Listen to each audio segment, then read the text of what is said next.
What's the nicest thing anyone has ever done for you? I had recently come to the USA and bought a car after around 2 months. As luck would have it, I met with an accident just 3 days after my purchase. While I was headed home, I was rear-ended on a slippery road. The rear panel and the trunk were severely damaged and chunks of the body came out.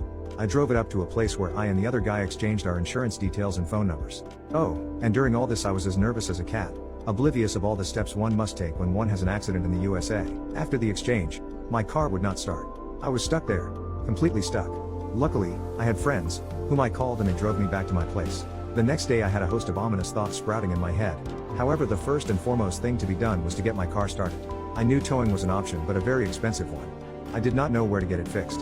I did not know what all my insurance covered. I called up the salesperson who I bought the car from. His voicemail said he was taking the day off and would not be back until the next day. It seemed like all doors of getting help were slowly closing when suddenly my phone buzzed and it was Joe, the sales guy.